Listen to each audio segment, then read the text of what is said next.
Welcome friends, welcome to India சமையல். இன்றைக்கி வீடியோவில் ஒரு கப் ரவையை வச்சு சாஃப்டான முறையில் உங்களுக்கு ஃப்ளப்பியாக கேக்கு எப்படி பண்ணலான்னு சொல்லி பார்க்கலாம். நம்ம சேனலை ஃபஸ்ட் டைம் பார்க்குறதா இருந்தால் சப்ஸ்கிரைப் பண்ணி வச்சுக்கோங்க. அப்போ தான் நான் போகிற ஒவ்வொரு நோட்டிஃபிகேஷனில் வரும். இப்போ ஒரு மிக்ஸி ஜார் எடுத்துக்கோங்க. ஒரு கப் அளவுக்கு ரவை சேர்த்துக்கலாம். வறுக்காத ரவை, வறுக்கிற ரவை, எந்த ரவை வேணுமாலும் சேர்த்துக்கோங்க.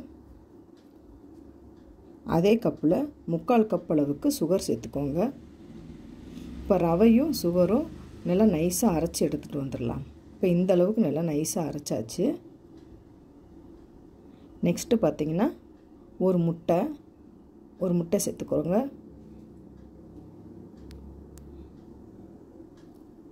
வெனிலா எக்ஸ்ட்ராக்ட் கொஞ்சமாக ஒரு 1/2 டீஸ்பூன் அளவுக்கு சேர்த்துக்கோங்க வாசனைக்கு.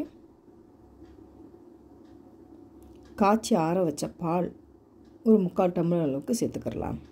இப்போ சேர்த்துட்டு மிக்ஸி ஜாரில் இந்த அளவுக்கு அரைச்சிட்டு வந்துடுங்க.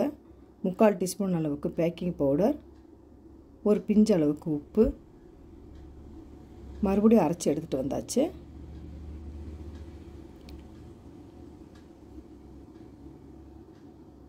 நெக்ஸ்ட்டு பார்த்திங்கன்னா 2 டீஸ்பூன் அளவுக்கு நெய் ஆட் பண்ணிக்கிறலாம். இப்போ நெய் சேர்த்துட்டு நல்லா கலந்து விட்டுட்டு மறுபடியும் மிக்சியில் நம்ம நல்லா நைஸாக அரைச்சி எடுத்துகிட்டு வந்துடலாம். நம்ம விக்ஸு விட்டு எதுவுமே பண்ணவே இல்லை, மிக்ஸி ஜார்லேயே வச்சு இந்தளவுக்கு ஃப்ளப்பியாக பண்ணியாச்சு. இப்போ நம்ம இட்லி தட்டில் நம்ம வேக வச்சு எடுத்துக்க போகிறோம். சின்ன டம்ளரில் இந்த மாதிரி நெய் ஆட் பண்ணிக்கோங்க. ஒரே அளவுகளில் 1/2 டம்ளரை நம்ம ஊற்றிக்கிடலாம். அதிகமாக ஊற்றக்கூடாது, ரொம்பவும் ஃப்ளப்பியாக வந்துடும். இப்போ இட்லி பாத்திரத்தில் நம்ம ஆட் பண்ணிக்கிடலாம்.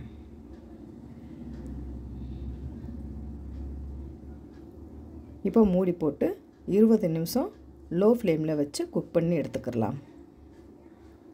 இப்போ பார்த்திங்கன்னா வெந்துருச்சு, எடுத்துடலாம். பார்த்தாலே தெரியும் நல்லா ஃப்ளப்பியாக வந்திருக்கு. ஒரு கத்தி வச்சு இல்லைன்னா குச்சியை வச்சு இந்த மாதிரி குத்தி பாருங்கள், ஒட்டாமல் வரணும்.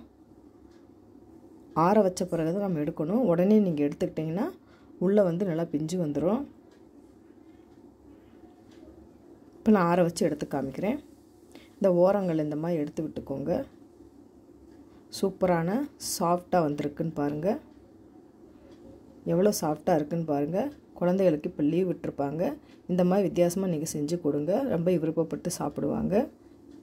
நீங்களும் இந்த மாதிரி ட்ரை பண்ணி பாருங்கள். ட்ரை பண்ணி பார்த்துட்டு கமெண்ட் பண்ணுங்கள். உங்களுக்கு இந்த வீடியோ பிடிச்சிருச்சுன்னா லைக் பண்ணுங்கள், ஷேர் பண்ணுங்கள், கமெண்ட் பண்ணுங்கள். உங்களை நான் வேறு வீடியோ சந்திக்கிறேன்.